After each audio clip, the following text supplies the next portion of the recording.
हम सब ने मिलकर के धन्वंतरी जयंती का ही हिंदी भाषा में शब्दों का अपभ्रंश होते होते धन्वंतरी का धनतेरस हो गया। और ये धन्वंतरी जयंती जिसको आदरणीय मोदी जी के नेतृत्व में चल रही केंद्र सरकार ने इस धन्वंतरी जयंती को राष्ट्रीय आयुर्वेद दिवस के रूप में गौरव प्रदान किया है। और हमें लगता है आज पूरा भारत धनतेरस को धन्वंतरी जयंती को आयुर्वेद दिवस के रूप में श्रद्धापूर्वक मना रहा है। वो दिन भी आएगा 5-10 वर्ष चाहे लगें, क्योंकि यदि अंतर्राष्ट्रीय योग दिवस मनाया गया तो कोई ये एक दिन के पुरुषार्थ का परिणाम नहीं था। पूरे देश और दुनिया में जब योग की महिमा प्रतिष्ठापित हुई और पूरे विश्व ने ये एहसास किया कि world health, world peace, world prosperity के लिए, हेल्थ, हैप्पीनेस, हार्मनी के लिए, सामंजस्य के लिए, सहिष्णुता के लिए, विश्व बंधुत्व और विश्व के एकत्व के लिए, सह अस्तित्व के लिए योग ही एकमात्र जरिया है। तो जिस तरह से पूरी दुनिया में अंतर्राष्ट्रीय योग दिवस मनाया जाता है 21 जून को, तो बहुत जल्दी ही पूरी दुनिया आयुर्वेद दिवस को भी धन्वंतरी जयंती पर मनाएगी। ऐसा हमें पुरुषार्थ करना। और धनतेरस पर हम लक्ष्मी की आराधना करते हैं। ज्यादातर लोग धनतेरस के दिन कुछ ना कुछ खरीदारी करते हैं।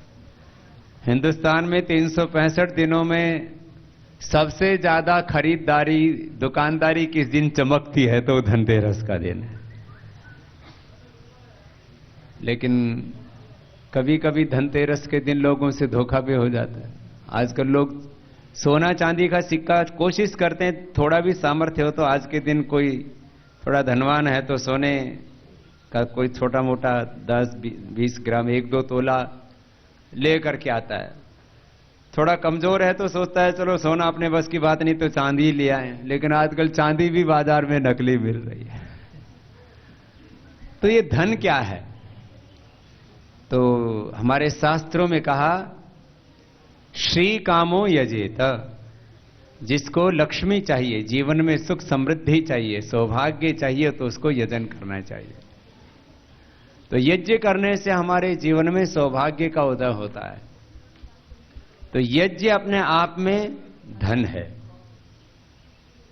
आरोग्य हमारा धन है। हमारे जो संबंध हैं, हमारे जो माता पिता हैं, हमारी जो संतति है, वो हमारा धन है। विद्या हमारा धन है। भगवान की भक्ति हमारा धन है। सेवा हमारा धन है। वो हमारा परम धर्म है। धन का मतलब केवल चंद पैसों को नहीं कहते कि कुछ कागज के टुकड़े अथवा कुछ सोना चांदी के सिक्कों को ही धन नहीं कहा। हमारे यहां प्राचीन काल में तो सबसे बड़ा धन मानते थे पशु धन, फिर धान्य को धन मानते थे। तो धान्य धन, तो कहते थे धन धान्य से भरे हुए उनके भंडार। तो अलग अलग प्रकार का ऐश्वर्य जो भी जीवन में हमारे है, हमारी विनम्रता हमारा धन है, हमारी विवेकशीलता हमारा धन है, हमारी श्रद्धा, हमारी निष्ठा, हमारी भक्ति, हमारा समर्पण, हमारा पुरुषार्थ हमारा धन है, हमारा चरित्र हमारा सबसे बड़ा धन है। तो आज धनतेरस पर हम संपूर्ण भारत ही नहीं, संपूर्ण विश्व जो है सब प्रकार के ऐश्वर्यों से युक्त हो, यह हम पतंजलि योग पीठ की ओर से सबके लिए प्रार्थना करते हैं इस पवित्र यज्ञ विधि। कि सबका जीवन सब प्रकार के सुख से, सब प्रकार के सौभाग्य से, सब प्रकार की समृद्धि से, सब प्रकार के ऐश्वर्य से, सब प्रकार के धन धान्य से सबके जीवन खूब खुशहाल हों, इसके लिए हमने यजन किया। धनतेरस से लेकर के अभी छोटी दिवाली कल है, फिर बड़ी दिवाली, फिर भैया दूज, ये तो त्योहारों का एक बहुत बड़ा संगम है।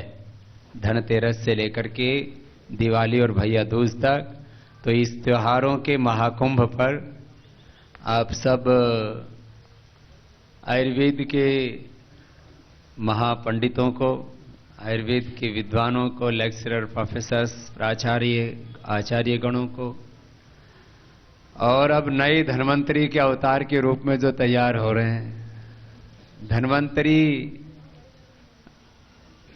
वो मात्र अतीत की बात नहीं है।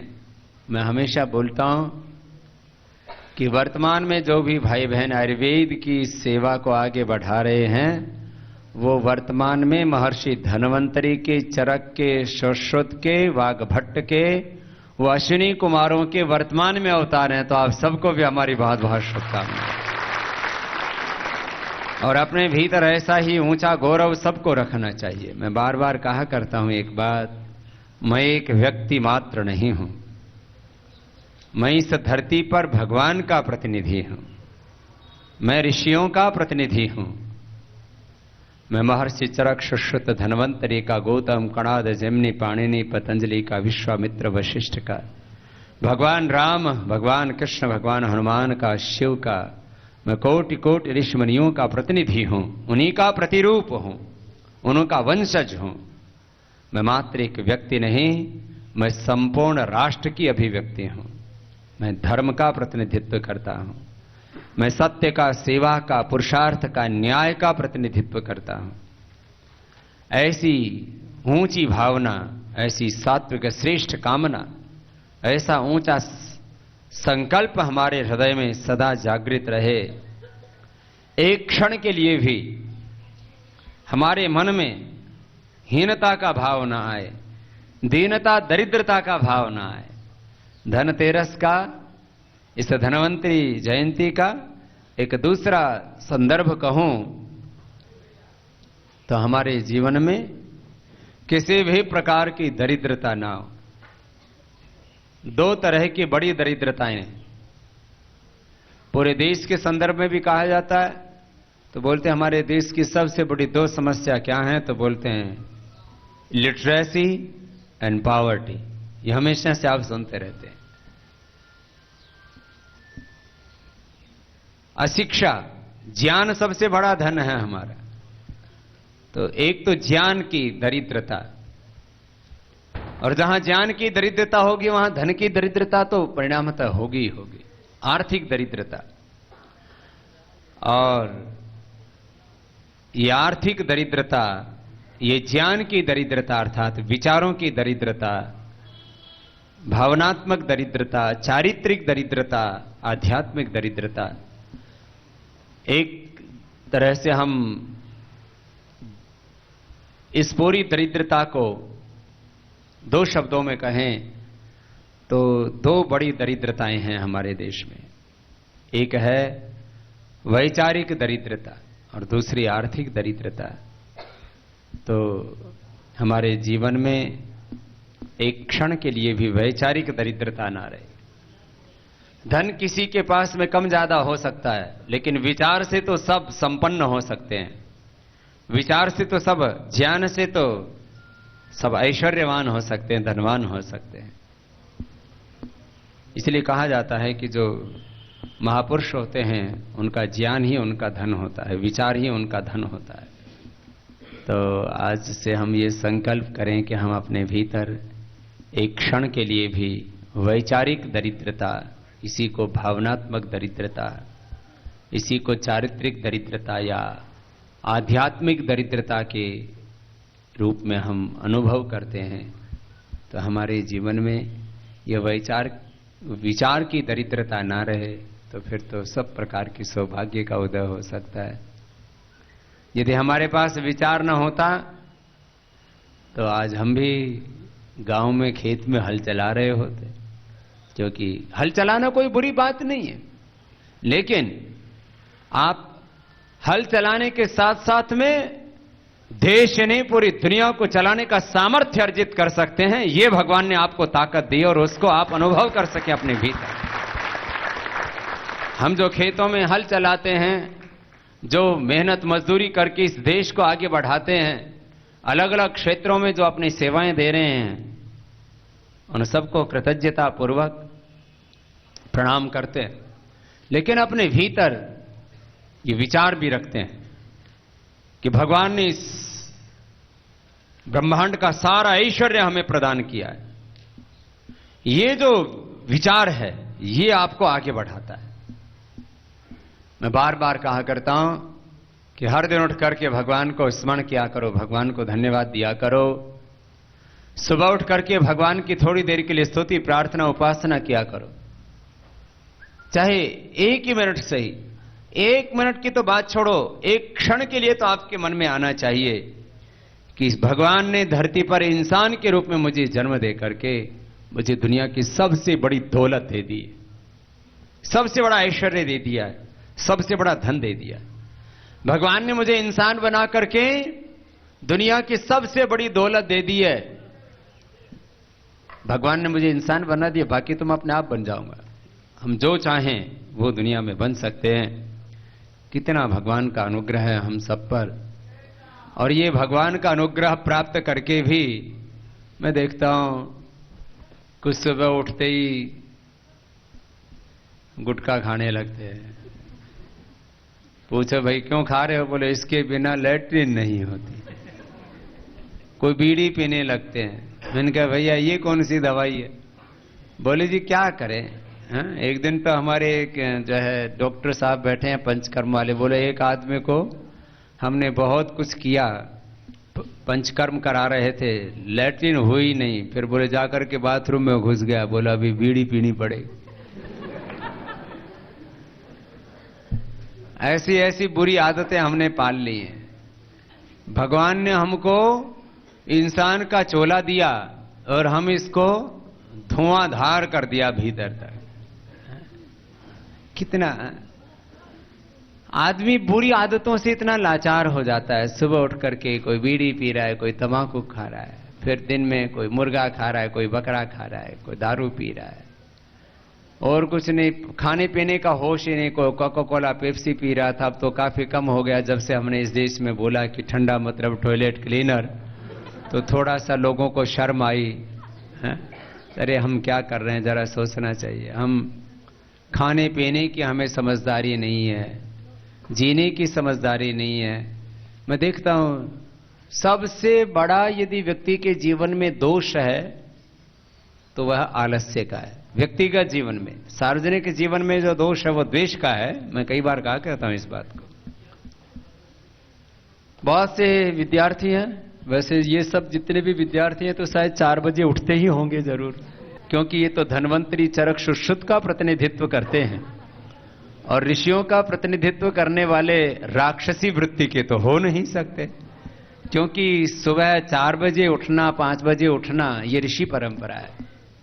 तो कुछ विद्यार्थी सुबह जल्दी उठ जाते हैं और कुछ तो 8 बजे तक शवासन करते रहते हैं। अब देखो हमको 4 बजे के बाद नींद आती ही नहीं है और बहुतों की नींद जाती ही नहीं।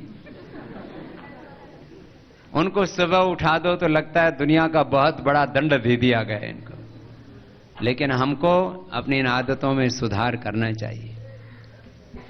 सुबह उठ करके योगाभ्यास करें। आज प्रभात के योग के सत्र में मैं कह रहा था कि राष्ट्र में बड़ी बड़ी चुनौतियां हैं, बहुत बड़े बड़े चैलेंजेस हैं हमारे सामने, बहुत बड़े क्राइसिस हैं, बहुत बड़ी प्रॉब्लम्स हैं, समस्याएं हैं। सॉल्यूशन क्या है? तो हम योगी बने। सुबह उठ करके योग करना शुरू कर दें तो हमारे जीवन में सौभाग्य के द्वार खुल जाते हैं, कभी बीमार पड़ेंगे ही नहीं। ये कितनी बड़ी बात है। व्यक्ति छोटी छोटी बातों को नजरअंदाज करता है।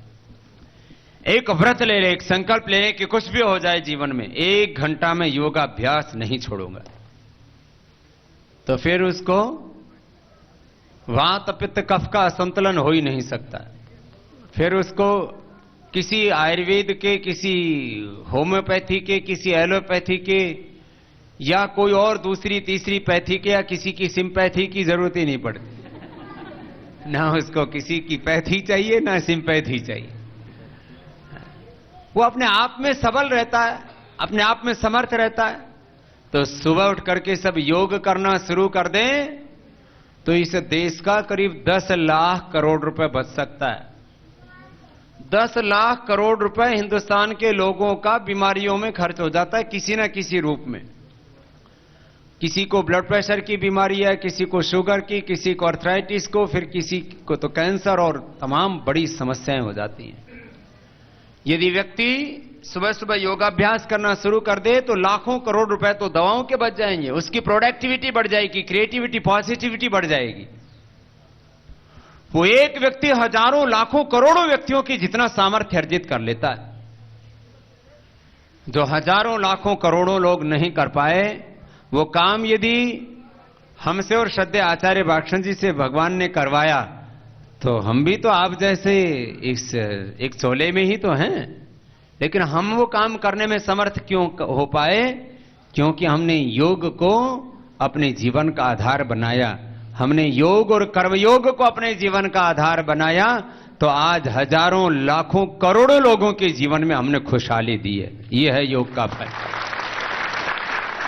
जब हम किसी दूसरे को योगी देखते हैं तो हमें लगता है ये तो योग बड़ा महिमाशाली है, लेकिन जब स्वयं के योगी होने की बात आती है तो फिर हम कहते हैं अरे ये तो बड़ा झंझट वाला काम है। तो आज से सभी संकल्प करें, यदि आयुर्वेद के विद्यार्थी होकर के योगाभ्यास नहीं करते, यदि हम ऋषियों की परंपरा के अनुगामी होकर के, मूलतः तो हम ऋषियों की संतान है। चाहे आज हम आयुर्वेद पढ़ें, हम इंजीनियरिंग की पढ़ाई करें, मेडिकल की पढ़ाई, इंजीनियरिंग की पढ़ाई और तमाम तरह के अर्थशास्त्र की पढ़ाई, विभिन्न प्रकार के जो शिक्षा के क्षेत्र हैं या आगे आपके कैरियर में डिफरेंट प्रकार के आपके लाइफ के दूसरे जो एस्पेक्ट हैं वो सेकेंडरी हैं। एक बात कही जाती है ना, योग हमारे खून में है। योग किसमें? हमारे खून में है। क्योंकि हम किसकी संतान हैं? योगियों की, ऋषियों की संतान है। तो योग तो हमारे खून में है। इस बात को हमें बार बार स्मरण करना है। हमारे संत, हमारे शास्त्र, हमारे महापुरुष हमें इन पर्वों के माध्यम से याद दिलाते हैं कि हम अपनी गौरवशाली जो संस्कृति है, गौरवशाली जो हमारी परंपरा है। देखो, एक तो अंधविश्वासी परंपराएं, छुआछूत को मानना, ब्राह्मण, क्षत्रिय, वैश्य, दलित, शूद्र आदि के नाम पर समाज में भेदभाव करना कि ये जो दलित हैं ये तो अछूत हैं, मैं श्रेष्ठ हूं, मैं महान हूं। तो भैया अपना जो है पूरा एनालिसिस कर ले, पूरा जेनेटिक टेस्ट कर ले, तेरे अंदर कोई खास बात हो तो बता दे। सब ये तो एक जेनेटिक ट्रुथ है, ये तो वैज्ञानिक सत्य, व्यवहारिक सत्य है कि भगवान ने सब इंसानों को एक जैसा बनाया। इसलिए परंपराओं के नाम पर समाज में कोई घृणा या नफरत को फैलाना, समाज में शोषण और अन्याय को बढ़ाना, ये ठीक नहीं है। परंपराओं के नाम पर श्रेष्ठ परंपराएं, वैज्ञानिक परंपराएं, सार्वभौमिक परंपराएं, पंथ निरपेक्ष परंपराएं, जिसमें जो सर्वसमावेशी सोच है उसको लेकर के आगे बढ़ना। तो आज मैंने ये इतनी बातें इसलिए कही कि धनतेरस है, धनतेरस पर हम सच्चे धन को अनुभव करें और अपने जीवन में हम ऐश्वर्य को बढ़ाएं, राष्ट्र में हम ऐश्वर्य को बढ़ाएं। उसके लिए कुछ ऐसे व्रत लें। तो ये योग का व्रत है, स्वदेशी का व्रत। अपना देश निर्धन हुआ जा रहा है।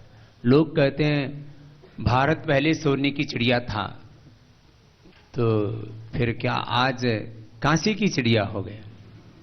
भैया आज भी सोने की चिड़िया है। करीब 25 लाख करोड़ रुपए तो विदेशों से हम लोग हर वर्ष आयात करते हैं। अपने देश में हम लोगों ने प्रोडक्शन नहीं बढ़ाया, मैन्युफैक्चरिंग सेक्टर में हमने मेहनत नहीं की। और 25 लाख करोड़ रुपए देश के अंदर हेल्थ के सेक्टर में, सर्विस के सेक्टर में, ऑटोमोबाइल के सेक्टर में और तमाम एग्रीकल्चर सेक्टर में, सभी सेक्टर्स में, एजुकेशन से लेकर के और सभी इंस्टीट्यूशंस में सब विदेशी कंपनियां घुस गई और कुल मिलाकर के उनके द्वारा जो कारोबार किया जाता है वो करीब 25 लाख करोड़ रुपए का है। तो करीब 50 लाख करोड़ रुपए का तो विदेशी कंपनियां अभी भी लूट रही हैं और हम कहते हैं भारत तो गरीब देश है। किस बात का गरीब है भाई? तो आज हम ये भी संकल्प, एक छोटा सा संकल्प, जैसे मैंने कहा, योग का व्यक्तिगत जीवन में और सार्वजनिक जीवन में सब लोग ये संकल्प ले लें कि हम स्वदेशी को ही अपनाएंगे। तो जैसे आज पूरी दुनिया में 50 से 80% पूरी दुनिया के मार्केट पर चीन का कब्जा है, तो हम 5-10 वर्ष मेहनत करके भारत को खड़ा कर दें तो पूरी दुनिया में भारत छा सकता है और फिर से दुनिया की सबसे बड़ी आर्थिक महाशक्ति बन सकता है। चीन में इतना ज्यादा मैन्युफैक्चरिंग होता है और उन्होंने इतनी ज्यादा पूरे देश को फैसिलिटेट किया है कि पूरा देश जो है पूरी दुनिया के अंदर छाया हुआ है। तो हम योग का व्रत लें, स्वदेशी का व्रत लें। गाय को लेकर के बहुत से प्रश्न उठते हैं, सब एक संकल्प ले लें, मुझे गाय का दूध पीना है, गाय का घी खाना है और गोमूत्र और गोबर से जो खेती होती है उसी अन्न का मुझे भक्षण करना है। यदि ऐसा संकल्प ले ले तो अपने आप ही गाय की रक्षा हो जाएगी।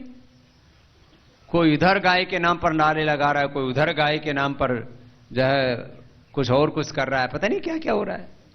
एक अच्छी संकल्प लें, हम कर्तव्यों से जुड़ें। तो मैंने इस बार इस बात को बहुत प्रबलता के साथ कहा कि योग व्रती बने, हम स्वदेशी व्रती बने, गो व्रती बने और राष्ट्र की सेवा का कोई ना कोई छोटा सा भी कोई एक कार्य हम अपने जिम्मे लें कि ये राष्ट्र मेरा है और इस राष्ट्र के प्रति भी मेरे बड़े दायित्व हैं। जैसे हम अपने प्रति तो थोड़े बहुत अपने दायित्वों के लिए सजग होते हैं, मेरा वैसे अपने कर्तव्यों से ज्यादा हम अधिकारियों की सोचते हैं, लेकिन फिर भी अपने प्रति, अपने शरीर के प्रति कुछ अपने कर्तव्य समझते हैं, इसलिए सुबह स्नान आदि करते हैं, शरीर को खाना आदि खिलाते हैं, घर के प्रति, परिवार के प्रति अपने कर्तव्यों को समझते हैं। तो राष्ट्र के प्रति भी तो अपने कर्तव्य हैं और उन राष्ट्रीय दायित्वों को ही हम राष्ट्रभक्ति कहते हैं। राष्ट्रभक्ति का अर्थ मात्र कोई गीत गाना या कोई नारे लगाना ही नहीं है। तो ऐसे महान व्रतों से, संकल्पों से हम जुड़े इस धनतेरस पर। आप सबको और आपके साथ साथ अभी, क्योंकि ये शारदीय नवसृष्टि का प्रथम चरण है, ये जो दिवाली है ये सृष्टि के आदिकाल से शारदीय नवसृष्टि के रूप में मनाई जाती है। बीच में इसके साथ साथ कुछ प्रसंग जुड़ गए और फिर इसको लक्ष्मी प्राप्ति, धन धान्य की प्राप्ति का सबसे बड़ा साधन पंच महायज्ञ, चतुर्वर्णाश्रम धर्म और 16 संस्कारों की हमारी पावनी परंपरा को माना, इसलिए इसमें कुछ बीच में प्रसंग जुड़ गए, फिर कुछ उल्टी परंपराएं भी जुड़ गई। अभी जैसे दिवाली के दिन चीन से सब लाइटें ला ला करके सब ने अपने घरों पर लड़ियां लगा रखी है। भैया ये लक्ष्मी पूजा थोड़ी कर रहे हो, तो आप तो अपनी लक्ष्मी अपने चीन को दे रहे हो जो पाकिस्तान को देता है और फिर वहां से आतंकवादी तैयार होते और बम पटाखे फूटते। तो चीन का सामान खरीदना मतलब आतंकवादियों को फंडिंग करने जैसा है। तो इस बार कुछ कुछ तो लोगों को समझ आई है। अभी मैं पूरे हिंदुस्तान में घूम करके आया तो कहीं पर भी मुझे चाइना की लड़ियां पहले 15 दिन पहले लग जाया करती थी, तो इस बार थोड़ी कम लगी हैं और कोई लगाता भी तो दूसरा कहेगा अरे अच्छा ये तो आतंकवादियों का सपोर्टर है, तो फिर वो शर्मा शर्मी भी नहीं लगा रहा है। तो फिर क्या करें, हवन करें, ये हमारी परंपरा। नहीं तो दिए जला लें, ज्यादा पैसा है तो घी के दिए जला लो, नहीं तो तेल के जला लो। ज्यादा पैसा है तो जैसे हमने हजारों दिए अभी से जलाने शुरू कर रखे हैं, दिवाली के दिन कम से कम भी नहीं तो 5000 दिए जलेंगे यहाँ, क्योंकि आचार्य कुलम भी है, वैदिक गुरुकुलम भी है, संत कुटीर भी है, फेज 1-2 है, तो खूब दिए जलेंगे। जलाओ खूब, कोई दिक्कत नहीं। यहाँ तो गाय का घी खूब भरा हुआ है, भंडार भरे हुए हैं, तेल भी खूब भंडार भरे हुए हैं, खूब दिए जलाओ, घी के दिए जलाओ, अच्छी तरह से दिवाली मनाओ। अब पटाखे क्यों फोड़ो भाई? लोग कहते पटाखे फोड़ने में मजा आता है। मैंने बहुत कोशिश की है देखने की पटाखे में मजा कहां होता है। पहले तो वो नीचे फूटता नहीं है, जाकर के ऊपर फूटता है, और ऊपर फट करता है, और फट करने में हा हू हम करते रहे। तो बिना फट किए हा हू कर लो। हा हू करने में मजा आता है तो प्रदूषण क्यों फैलाते हो? महर्षि दयानंद ने कहा यज्ञ करने से तो पुण्य मिलता है, और जो यज्ञ नहीं करते तो हम वैसे ही बहुत दुर्गंध फैलाते रहते हैं। मलमूत्र के द्वारा, पसीने के द्वारा अपने शरीर से कितना दुर्गंध फैलता रहता है। फिर ऊपर से बारूद और पटाखे और फोड़ो। तो ये देखो भाई, हमने तो ये पटाखे फोड़े नहीं। पहले तो हमें समझ नहीं थी, उस समय पटाखे फोड़ने को थे नहीं। बहुत छोटे बच्चे थे तब, उस समय मुर्गा छाप पटाखा आया करता था। अभी भी आता है क्या? और दिवाली को 2 रुपए मिला करते थे खर्चे के लिए। अब 2 रुपए में 1 रुपए के मुर्गा छाप पटाखे खरीद लो, 1 रुपए की फुलझड़ी खरीद लो। इससे ज्यादा कुछ होता नहीं था। फिर वो चिड़िया होती थी, दो पत्थर रख के और उसके ऊपर उस पर जोर से मारते थे तो फुट बोलता था। उसमें ज्यादा प्रदूषण नहीं होता था। इससे ज्यादा पाप हमने कोई किया नहीं भाई। उसमें भी 2-4 पटाखे छोड़ने में भी कुछ तो प्रदूषण होता ही होगा, लेकिन उस समय ये इससे ज्यादा था भी नहीं। अभी तो साहब पटाखे नहीं, रॉकेट छोड़ते हैं। तो ये सब चीजें मत छोड़ा करो, इससे कोई लाभ नहीं। यदि आपको खुशियां मनानी है तो खुशियां मनाने के तरीके कितने सुंदर सुंदर हैं। तो ये दिवाली प्रदूषण का नहीं, प्रकाश का पर्व है। इस तरह से त्योहारों की महिमा को हम समझें। तो आज धनतेरस पर ये धन्वंतरी त्रयोदशी का, धन्वंतरी जयंती का ये दिन है, और इस दिन हम ये संकल्प करें कि हमें धन्वंतरी जैसा बनना है। मेल फीमेल का प्रश्न नहीं है। हाँ, कुछ कहें कि धन्वंतरी जी तो पुरुष थे, हम तो माताएं बहनें हैं, हम धन्वंतरी कैसे बन जाएंगे? तो हमारे यहां पर वैसे आत्मा के लिए पुरुष शब्द का प्रयोग आता है। ये तो एक सृष्टि की व्यवस्था को चलाने के लिए स्त्री और पुरुष के रूप में एक व्यवस्था परमात्मा ने बनाई है। हम ऋषियों का जो चरित्र है, उनका जो ज्ञान है, उनकी जो परंपरा है, उसको हम आगे बढ़ा रहे हैं।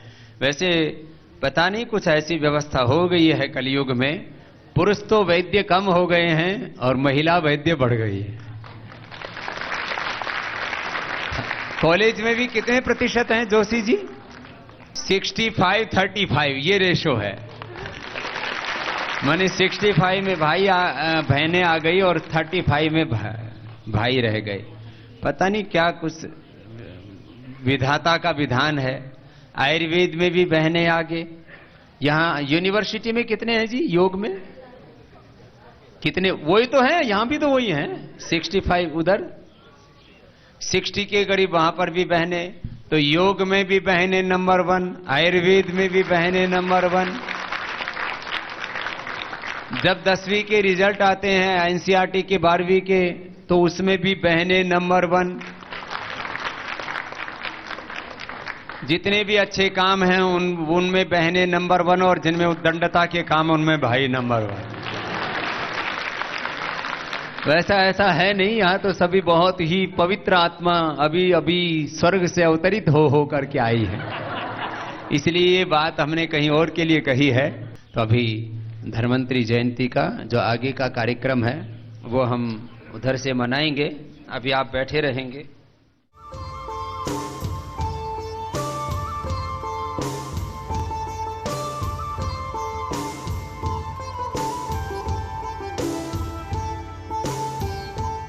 स्वामी जी, आप जब भी आते हैं वातावरण अति आनंदमय हो जाता है, और आज भी यही हुआ। आपके सुंदर शब्दों के लिए धन्यवाद। हमने छोटे से 2 कार्यक्रम रखे हैं, आशा करते हैं आपको पसंद आएंगे। सबसे पूर्व में मैं आपको नमन वंदन, आपके चरणों में शीश नवाती हूँ, और सूक्ष्म रूप में उपस्थित परम श्रद्धेय आचार्य जी को भी मैं वंदन करती हूँ। यहाँ उपस्थित मेरे सभी आदरणीय गुरुजनों का मैं नमन और वंदन करती हूँ, और यहाँ आए सभी अतिथिगणों का मैं स्वागत करती हूँ। आज हम सभी यहाँ धन्वंतरी दिवस या फिर राष्ट्रीय आयुर्वेद दिवस कहिए के शुभ उपलक्ष्य पर एकत्रित हुए हैं। धन्वंतरी जी को आयुर्वेद वैद्यक शास्त्र का ज्ञाता माना गया है। इस साल हम धन्वंतरी दिवस को राष्ट्रीय आयुर्वेद दिवस के रूप में मना रहे हैं, जिसका थीम है इस वर्ष के लिए Ayurveda for prevention and control of diabetes. यज्ञ हो चुका है और इस यज्ञ के द्वारा हम ईश्वर से सभी पुरुषों को, सभी आत्माओं को निरोग एवं स्वास्थ्य प्रदान करने की प्रार्थना करते हैं। तो आइए कार्यक्रम को आगे बढ़ाते हैं। सर्वप्रथम धन्वंतरी वंदना के लिए मैं अपनी बहनों को बुलाना चाहूंगी। आयुर्वेद विद्यालय की सेकंड ईयर की छात्राएं कृपया आएं और अपनी धन्वंतरी वंदना प्रस्तुत करें। धन्यवाद। ओम नमामि धन्वंतरी आदिदेवं सुरासुरवंदिता पादपद्मं लोके जरायु भयमृत्युनाशं दातारमीशं विविधौषधीनां योगेन चित्तस्य परेण वाचा मलं शरीरस्य च वैद्यकेन योपाकरोतुं प्रवरं मुनीनां पतञ्जलि प्राञ्जलि प्राणतोऽस्मि। ॐ धन्वन्तरि रमानाथं सर्वरोगनिवारकम् आयुर्वेद प्रवक्तारं वन्दे पीयूषदायकं। सर्वे जना सुखिनो भवन्तु, सर्वे सन्तु निरामया, सर्वे भद्राणि पश्यन्तु, मा कश्चित् दुःखभाग् भवेत्। ॐ शान्ति शान्ति शान्तिः।